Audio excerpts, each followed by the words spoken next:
Or not. Hi.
Well, welcome to another edition of My Morning Coffee, where the conversation is always hot, bold, organic, and full of flavor. We have this morning Miss Gia still dancing, like she was out in the club this weekend. So, without further ado, let's find out what is in Miss Gia's cup because she's moving like it's something hot and caffeinated. Good morning, good morning, good morning, y'all. I have coffee in my cup this morning. And yes, Tonya, I'm just dancing because I'm trying to really just motivate myself. It's a new week, a new day. And, we're here. And today, to show is really going to be about, we're going to probably talk about pivoting because we've had to pivot this morning. Um, so, um, so yeah. And so we're going to probably throw a lot of questions out to our guests and ask them what do they do when things don't go as planned? How do they pivot and get back on track? And also too, because the year is ending, and I know sometimes people have end of the year blues, and they're thinking about they're setting their goals for next year and stuff like that. So I'll be interested to hear from our viewers on how they handle the end of the year blues too. What's in my cup is coffee as usual. You guys got coffee because it's cold. It's cold in the house, cold outside. They say we're gonna have some rain today. So yeah, so I'm trying to warm myself up for my day because I have a lot of stuff to do. I got some orders I got to get out because Christmas is here and people are ordering gifts. So I want to get my stuff out, get it to people and things like that. My weekend was long, I think. You see what I say? I think because here it is Monday. And I'm trying to remember what did I do this weekend. That's right. I vended. I vended this weekend. I went to a Charger game and I visited with some friends. So this weekend, I would say was a weekend. I want to say of friends and family because I've vended at the Nothing But Black Flea, the Baldwin Hills Crenshaw Mall. And actually, one of our former guests who were on the show, Nefertiti, the owner of Get Off, she stopped by. She's also, a Zeta, our sorority sister. So she stopped by the market and visited. And actually, she stopped by to support. She came and bought some Christmas gifts for people. So it's always good to see Nefertiti. I hadn't seen her in a while, so it was good when she showed up. She surprised me, and I was like, oh my god, But I enjoy time I spend with her because we always have good conversations just like with you and I, Tanya, when we get together, our conversations are always good. I'm always learning something, getting a different perspective on stuff. And that's kind of how it is with Nefertiti. So our little joke is, because the whole thing when you do lunch with Nefertiti, you wind up with a project or you wind up doing something new, right? So she shows up. So we gotta have this thing now. So I named it. I'm gonna name it the Nefertiti effect. So I said, we didn't have lunch, we didn't have traditional lunch, but she stopped by, and of course we're cooking up something. All from her coming by, supporting me. Now her and I are going to cook up something again, which is great because I always like to collaborate with other entrepreneurs and other women, and even men. I love collaborating. I love supporting other people and what they're doing, and so it just warms my heart. So that's the whole thing. So now this weekend I came up with the Nefertiti effect. So you guys, if Nefertiti calls you and says let's do lunch, or she pops up at your place, y'all gonna probably doing some kind of project together or something like that. So or she'll have something for you. So that was good to see her. And then on Sunday, Jeff and I went to the Charger game, and y'all know I'm a sports fan, but I'm not a real big sports fan. And I'm a football fan, but I don't really have a football team. So no favorite team. So we go to the game, and I got to go to the game because I was a guest on the talk show. They had a first responder show, so everybody in the audience were first responders or people on the front line. So we got some gifts, and one of the gifts was tickets to a Charger game. So we got to go on Sunday. It was Chargers versus the Giants.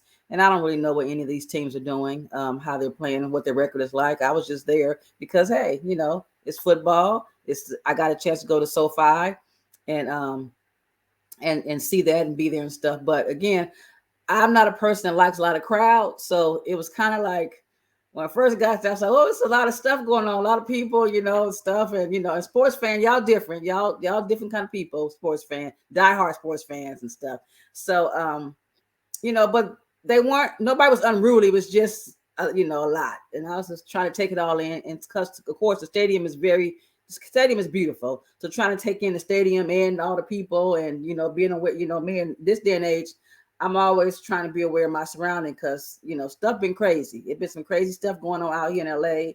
And so I'm like, I'm looking around, making sure, trying to see, who's who and stuff like that. Is that the police officer in you that has you hyper aware of your surroundings all the time?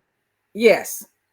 So, yeah, I'm not even gonna try to fake the funk. It is. And I'm always trying to be on the ready. So, I can be like, hey, I can be able to tell people that's with me, if I say get down, just get down.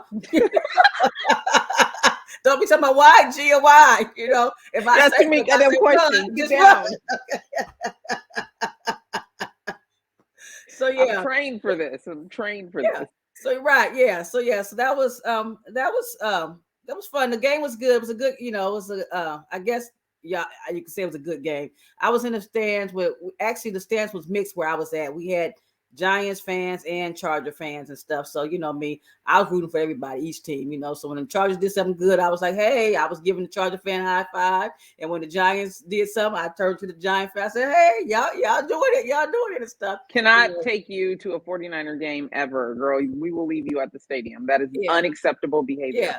So hey, but look, I'm about keeping the peace. See, so, so I'm like, hey, I ain't with nobody. So if y'all start acting a fool, I don't want y'all here looking at me because it will go down if you start looking at me kind of crazy. So that's why I try to be neutral. Like, hey, I was bobbing and weaving, girl. I was bobbing and weaving at the stadium with the fans. Ridiculous. I love it. I'm glad you had a good time. Yeah. So I have coffee in my cup this morning. I couldn't even use a regular coffee cup. I needed all of the caffeine. I needed it all. Like, okay. Oh my God. We had baseball all weekend in Glendale. I didn't realize how beautiful it was. And from the park that we were in, you could just see all of LA. Like the scenery was amazing. I don't like driving out there, especially having to drive through downtown LA and how, the Hollywood area. It's too much for me. I think I was tweeting like I get anxiety driving through LA, especially at night, but the curves and the freeway, it's too much. I get claustrophobic. My mind ain't right. It's a lot, but it was beautiful. So I do understand the people that live out there in Glendale. It is absolutely gorgeous. It's gorgeous. But we were there Saturday and Sunday until late night. It was cold. It was very cold this weekend. The weather's been in California has been quite bipolar. So if you can't figure it out, I absolutely understand. But we were there. My son pitched last night, shut him down. They were losing when he started, winning. They won. He did great. But it was a moment when I was tweeting to Tasha. I text Tasha afterwards and I said, it was a moment where after he had won the game, they had won the game, and he just walked up to me and he put his little head on my shoulder. Because Tasha she'd be like, girl, you are forever at these games. Yeah, I am. But that moment, those moments, that's really what it's all about for me. Yeah. I told her it was like something that I never got, right? And I think many of us parents try to give our kids what we didn't have, whether it's financial or emotional security or just support. Um, if you read the book, my upbringing was a little tumultuous, and I played softball and I cheered, and my mom never came to any of my games. She went to all my brother's stuff, she didn't go to mine. So I think that was a moment. Those are moments when I feel like I'm giving them something I didn't have, where people try to overcompensate for like money and gifts and all the material things. I really just want to be able to be there for the important things, the things that are important for them. Right. So it Well, was they good. are, It was freezing, but yeah. it was good. But those things are also important to you too, Tonya. And I think you and I are alike in that ways. When, like you say, we try to be there. We try to do the things that weren't there for us when we were growing up. And that's kind of how I am with, and that's how I think I am with a lot of my friendships and then when my mentorships. I try to be the person that I wanted in my life when I was young growing up. And that's what you are to your kids, and you keep being that way because that's who you are and stuff. And those are special times, special moments and stuff. So I think you kind of captured a picture of that, because I think I saw something on your either on your story and stuff, and I thought it was a very tender moment. It was very cute, and stuff, and it warmed my heart. And so I was just like, oh, next time I go over to Tanya's, I hope one of the boys like come and hug me like that later, because it was just like, it's like, no, I'm serious. People don't understand. No matter what age you are, everybody needs some time and needs that little moment, and stuff. And so it was a very sweet and tender moment in my eyes and stuff. So that was great, so. Thank you. I appreciate that. He'd be like, so when Gia comes over, does she have her gun with her? I'll be like, listen, she always ready. Okay. Let me tell you, she always ready. So I'm going to bring on someone that's always ready to do his job in the community of Redondo Beach. We have today a special guest from Redondo, Kyle Lofstrom. Now, let me tell you, if you watched my feed at all, what I get most about Kyle is, hey, the guy with the pink hair, is he a real officer? So this is how much he gets into his job. For Breast Cancer Awareness Month, he was all in. Okay, when I tell you all Wow. in, pink hair and everything. So he does his job really well in this community, and it gives me great pleasure to bring him on. Well, hello there, Officer Lundstrom. How are you? Hello, can you hear me? We can Yes, we can hear hear you. you. Okay, I'm So working off. listen, one of the things we always ask is what's in your cup. We want to know how you're doing. If it's coffee in your cup, are you tired? Is your boss overworking you? What's going on with you, Kyle? Let us know. I'm really good. I'm usually a pretty happy-go-lucky guy. I do have some coffee here. It's a little bit cold, but I'm kind of used to that now because it takes me forever to drink it. But I'm really well. I'm just, doing my thing every day, and I love life, and I just kind of roll with the punches. You know what I mean? Kyle, listen, I've met you in person. We've interacted, and you are probably one of the nicest people I've ever met. So I'm trying to figure out how you wound up in law enforcement, because I ain't never seen you get mad. I've never seen you I ain't never even seen you be assertive, Kyle.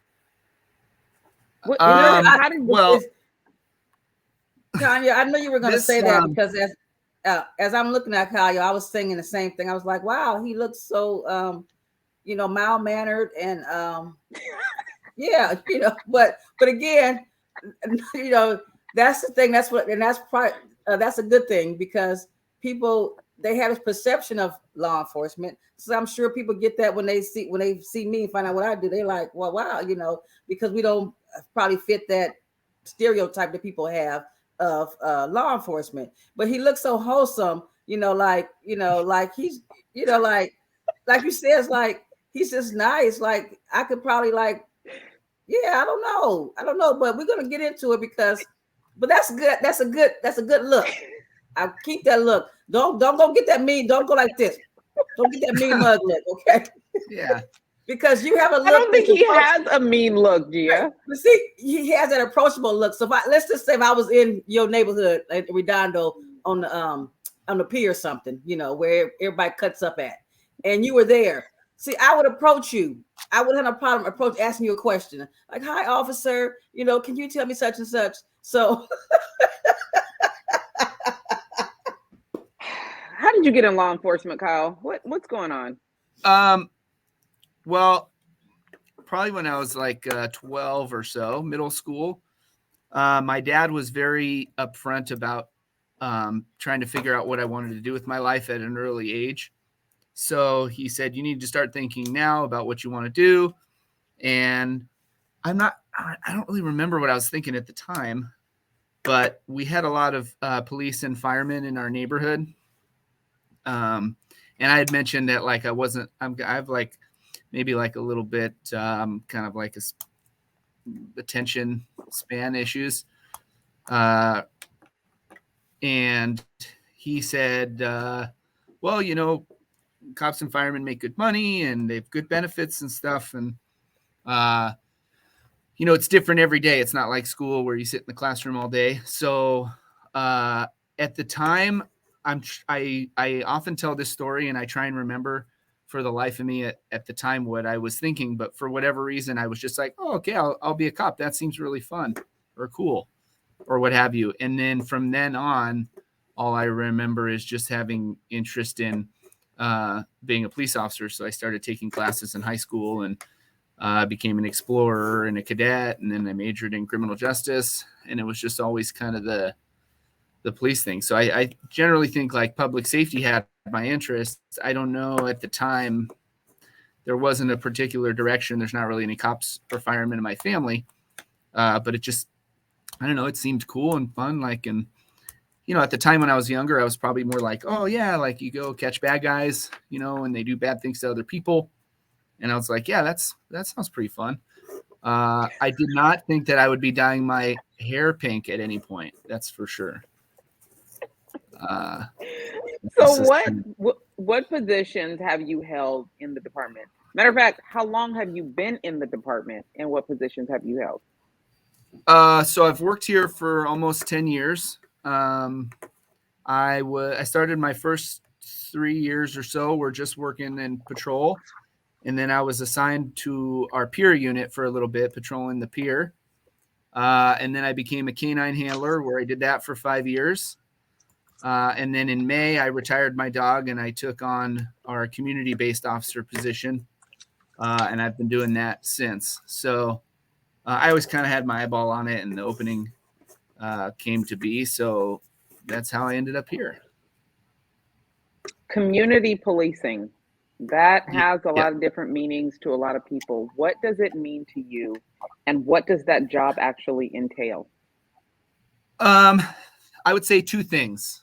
One is kind of the scientific definition where, you're involving the community in developing a relationship with the community and figuring out what the issues are and how you can work as a team to solve them.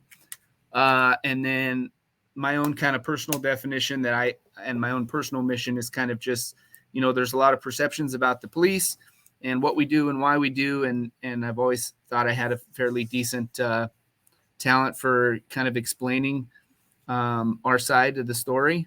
So changing people's minds, I think, would be like my own kind of personal mission. Like the more people I can reach and maybe change their perception about the police, the better. That would be cool too. I think just your presence changes perception. Have you had people express to you that interacting with you gives them a different perception of policing? Yes. I tend to be like a little bit on the goofier end. There's obviously a time and a place to be assertive and whatever. And there's like really like it's kind of an art, all these different approaches you take to dealing with people. Some of which is, expressing some level of assertiveness or etc. I tend to just play to my strengths and being goofy and keeping things light. And a lot of times I'm successful, in dealing with real world stuff. It doesn't always work, and I have had to be assertive, but I am somewhat famous for being nice. I like to tell people that I love them because I think that's important, and I like to hug people too, if they're willing. But yeah, so we run programs like the Citizens Academy and Teens in Policing, which basically is, some either student or a citizen shows up once a week, and we kind of get to show them what we do and why, and then all these burning questions they have get answered, and you get to show them personality and express a personal relationship as opposed to just what people see in the news and such. So I have been successful in changing a few minds here and there, and or just in informing in general. They're just like, oh man, I had no idea. They didn't necessarily have a perception prior to, but they're like, oh, okay, now I'm a more informed contributor to our civic process, which is also beneficial. And art. I've never heard anyone refer to it as that. I personally think there's an art to communicating, negotiating, finding resolution, problem solving. Where did you kind of put that together and recognize that there's an art to being a good officer? I would say I've always had fairly strong kind of interpersonal skills. When you're new, obviously the big thing they want to do is teach you to be safe. And they want you to learn how to do everything the safest way, which is typically more rigid, right? And then as you grow and you go out and you experience things as an officer, you tend to, develop your own level of discretion and your own just techniques in dealing with people and gaining consent or cooperation, stuff like that. Typically, I just, like I said, I just kind of played to the strengths. Like, calmness breeds more calmness. That's not always true, but I've found that, if you come into a situation and you're acting, oh, hey, how can I help you? Right. And they're like, oh my God, here's what's going on. And you're like, oh, okay, we're going to get it figured out. Right. Kind of that. Like I said, it doesn't always work. So you see another officer say or do something that worked really well or something like that. You can learn from that. And then everyone has also their own personality. So, on some level they're limited in that, but on some level it plays to a whole new different strength that not necessarily attainable, more of a talent as opposed to a skill, but everyone's personality shows in some way or another, and we're all striving for the same thing, which is just successful, obviously contact 100% of the time would be nice, but we do our best. It's funny you said you like to tell people you love them and give them hugs. I've actually been a recipient of a Kyle hug.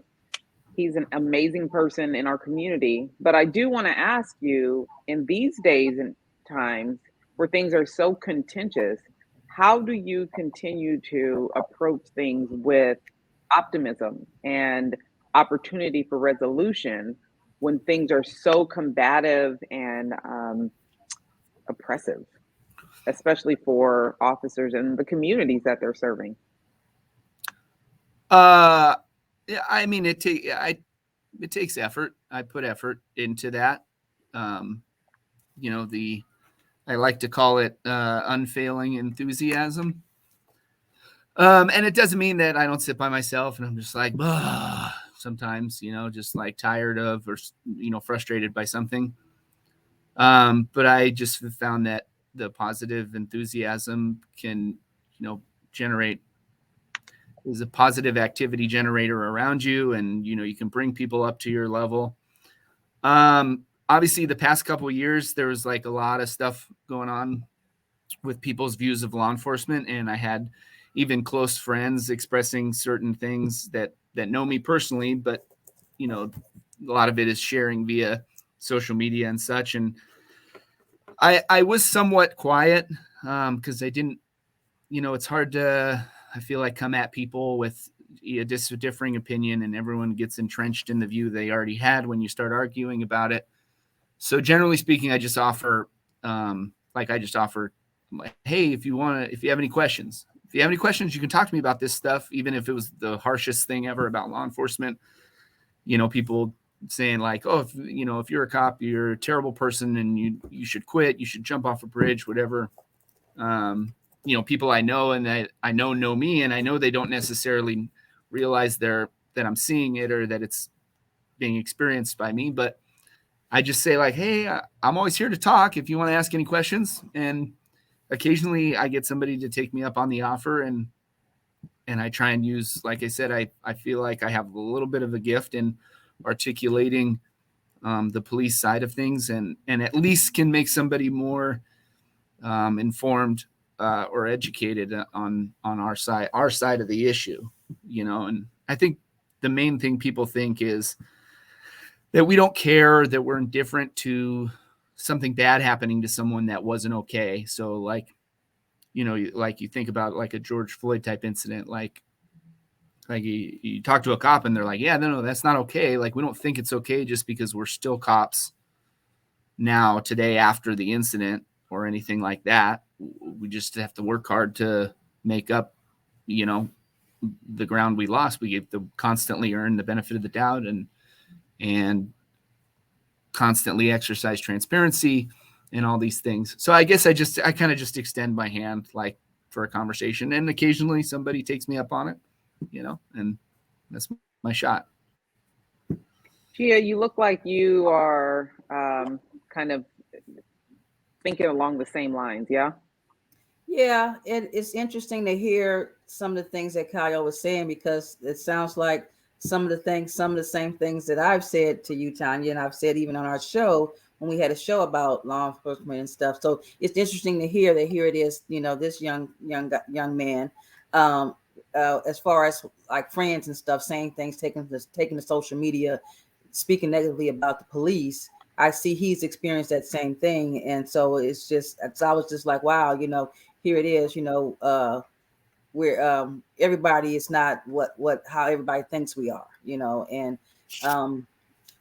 I experienced some of the same things that he was saying about some of this, being in law enforcement, and just listening to him is just wow, he's a well-rounded young man, and that's what a lot of the police departments need. They need well-rounded individuals to take on the job. And then things that he was saying was just in the way he was saying, I'm like, everybody's at every job, you bring your personality to that job. And that's what we get sometimes. A lot of the bad press that we get in law enforcement is because a lot of bad personalities have come into the job and has tainted the job. And that's really this personality, because we all taught how to do the job, throughout our academies and then even our experiences and stuff. So a lot of negativity is not a police thing; it's a personality thing, and that's why I think society, that's where they kind of they disconnect, and they think, oh, like he said, all police officers are bad, or all police officers one way. No, they're not. And it is, I like his perspective. It is an art, because to do this job, one day you could be doing a job and everything is good, and then the next day, or the next encounter could be something different. So you have to, be able to smooth and paint a really nice canvas when you're dealing with the public. And that's what a lot of our job is. We're trying to paint a nice canvas in your situation when we have to come to you for something, or you come to us. And so it's just listening to him. It's really good.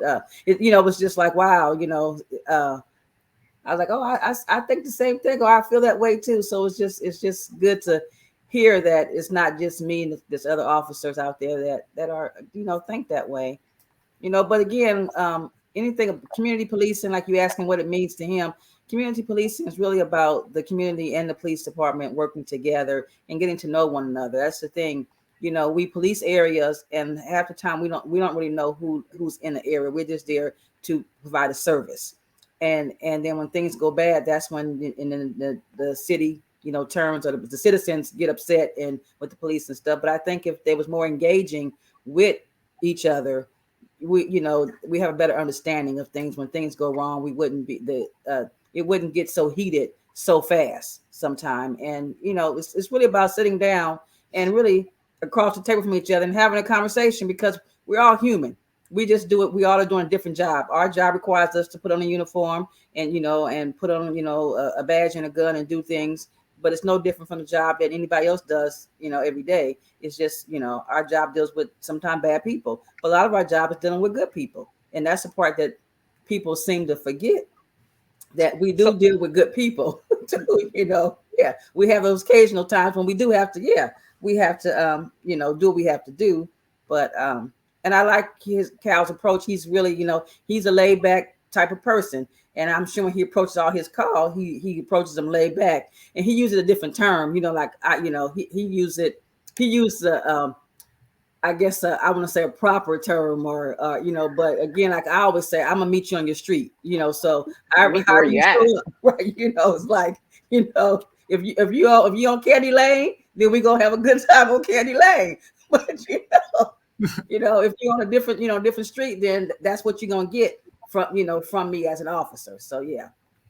So listen, we're talking about community policing, and right now there has been calls for defunding the police. There's been calls for realigning the police or reallocating budgets, but there's also been an uprising in violent crimes, and things are a little scary, especially in the Southern California streets. I mean, it's everywhere, but since we're here, I want to talk about LA. Stuff is crazy, and people are feeling afraid and insecure. How do we balance out those that want to see reform and saying get rid of the police departments or change the police departments, but those of us that know that we need the police department, there's no police department. Who do I call when somebody break into my house or follow me home, me and my kids, and decide to rob me? I'm trying to understand where we meet in the middle, because we can't do both. We can't protect the citizens and defund the police. It ain't gonna work. So where are we, and how do you all engage with the community, knowing that some portion of the community really feels like we want to get rid of this organization that's meant to protect most of us? Well, for me, Tonya, I look at it this way: that portion that wants to get rid of the police, it's really a small portion to me. That's how I look at it. But right now, they just have the bigger voice. So I don't really, I hear it and I think about it, but it's just like, though, and a lot of it is just they're upset, and I don't really think to me it's a buzzword. I don't really truly think that a lot of people who are saying it or feel that way really know what that means and what that looks like. And I think now they might be experiencing it in some cities and stuff with all the things that have been happening recently with crime, the robberies going up and things like that. And you have the response time is slower and things like that. Well, that happens when you say defund the police, when you want to, take funds away, they have to cut something. And a lot of times they're going to be cutting, they could be cutting stuff that, that the public needs so that happens. Kyle? Thank you for the super easy question.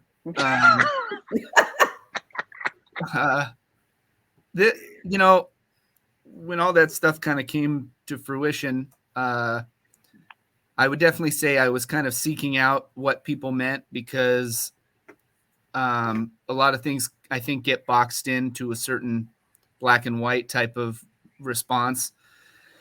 And then people walk back and like she said, like there's buzzwords that come into play. And for me, I just feel like,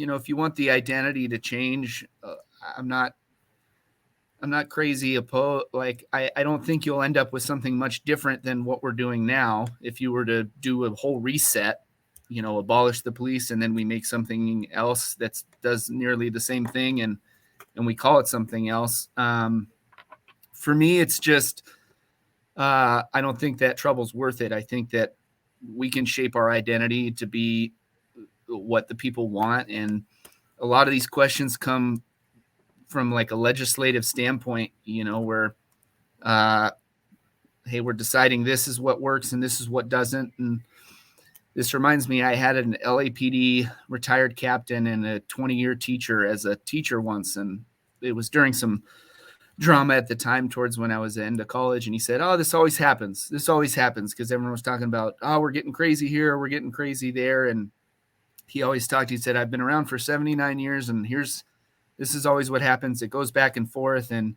we make certain decisions one way in the name of progress, and then we realize that some of it maybe wasn't so good, and we walk it back, and we get back kind of to normal. So if I'm thinking we're on kind of a natural progression in that sense, and it's in the overall name of progress in the future, then I'm all for it. I think constant self-awareness is good. I think that, and just from a scientific standpoint, I think that if you make the job a high demand, and you pay well and you fund it well, it's gonna put out a good product. So I don't necessarily think defunding is the answer. When I look for what that means to different people, some people are like, no, get rid of them. Some people are like, no, we just want to strengthen other social programs and stuff. And it's like, hey, you don't have to sacrifice the level of service you get from us in the name of social programs. Like at Redondo, we have partnerships with mental health clinicians and nonprofits that help homeless people and all this stuff, because in the name of progress, we realized, a criminal response wasn't the best response for mental illness and addiction and all these different things. So I think the answer is investment, and more so, not just investment, but divestment.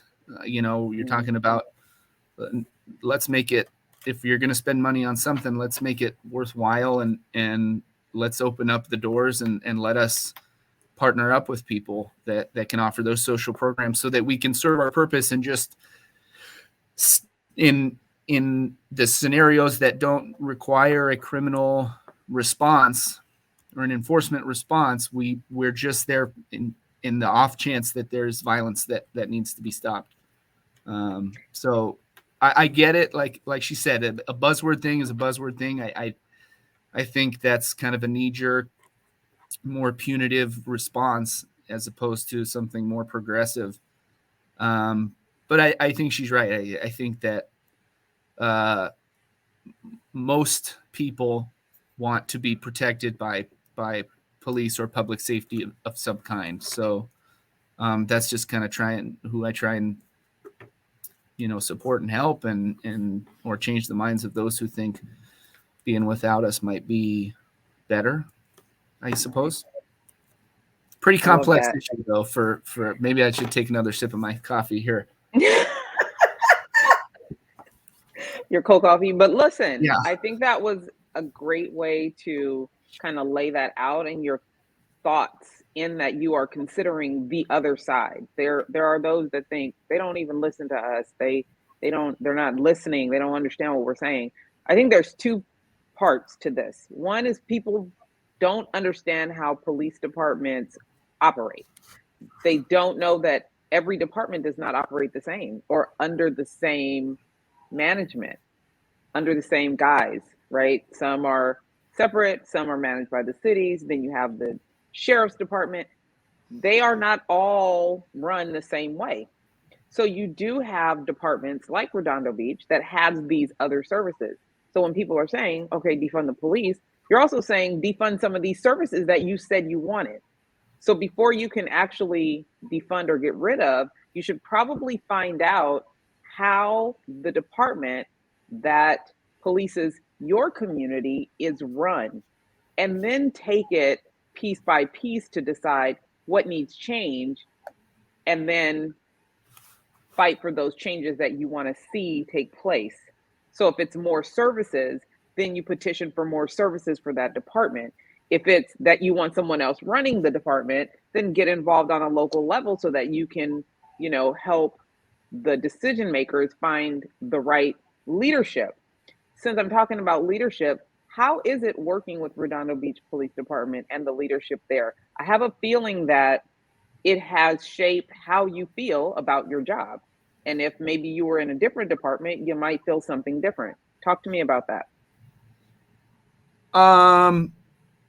Well, I know that you've probably interacted a lot with Keith Kaufman, who's currently our chief, and he had his whole vision is surrounding community policing. And like I said, I've always kind of been a goofball, but it was just my little kind of side gig, so to speak, for the first few years of my career. And not that it didn't have some value somewhere, but when he took over, obviously you can feel more comfortable branching out into those not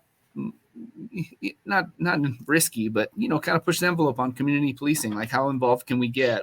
How much can we show these people that we're just people too, and we're trying to do our job well? And so for me, now that being a goofball is a little bit more of my full-time gig, obviously I'm happy to work under that vision, and I get a lot of support, and I think the investment is well worth it, in that sense, because it has so much value. And I don't think maybe some places don't realize it yet, or they're starting to realize it, but we've kind of been leading the way in that sense, throwing a Halloween movie night and a big Christmas party at Seaside Lagoon.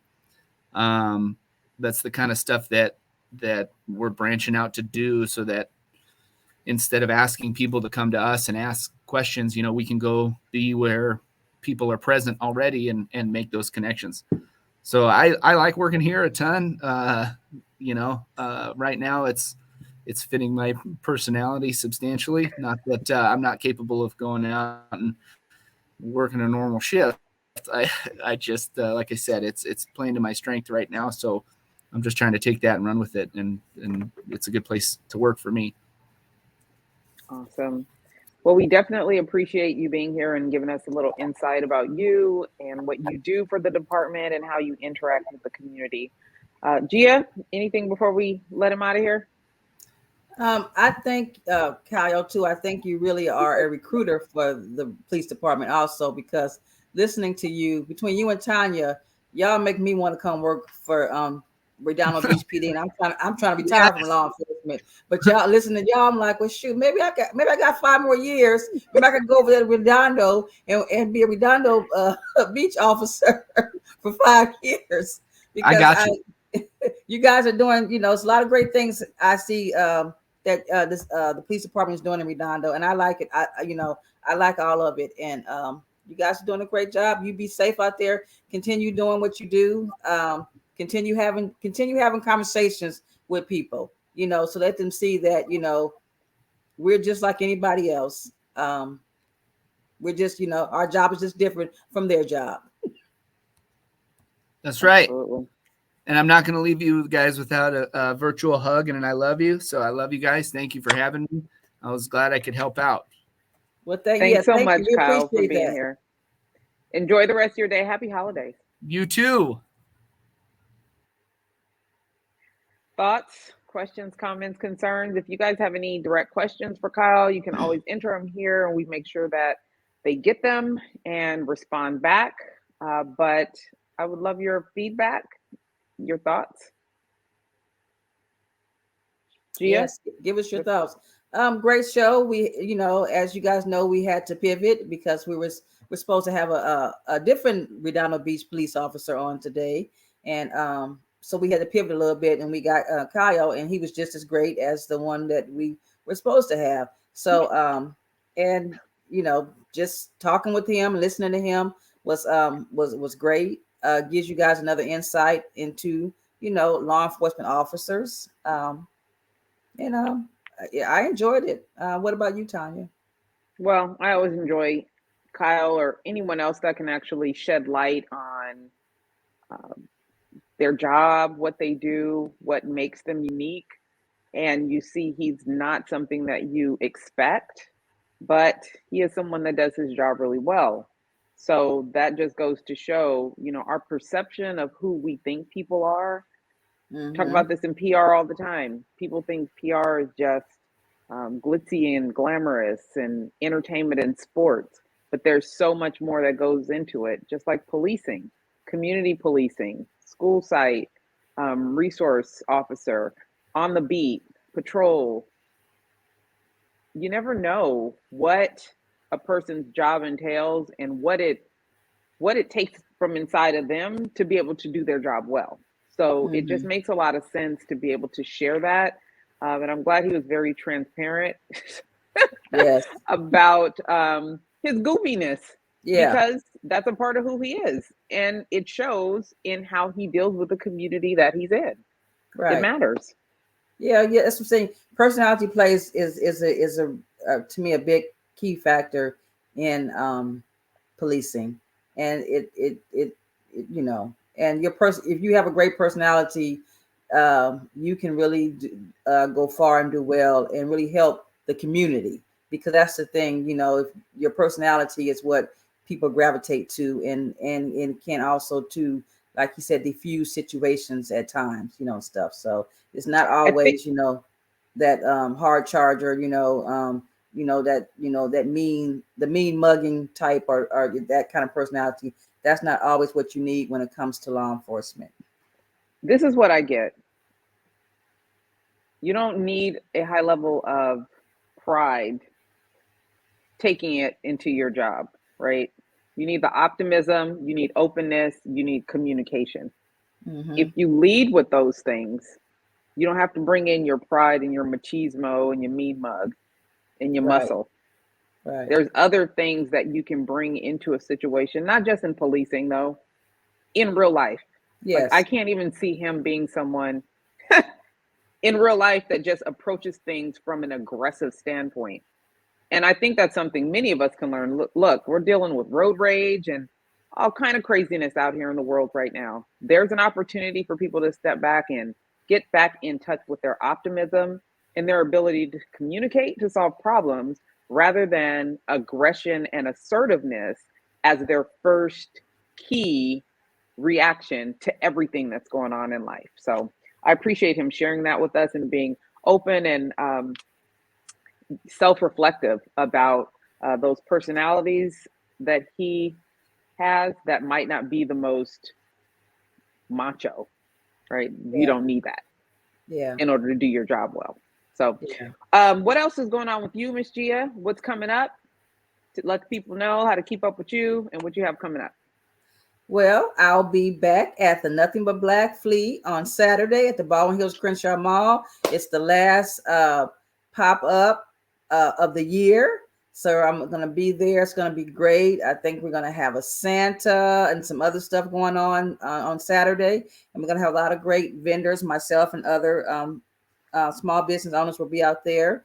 So you guys come and check us out. Get your last minute Christmas gifts, because, you know, after Saturday, the next Saturday will be Christmas. So we'll have goodies for you.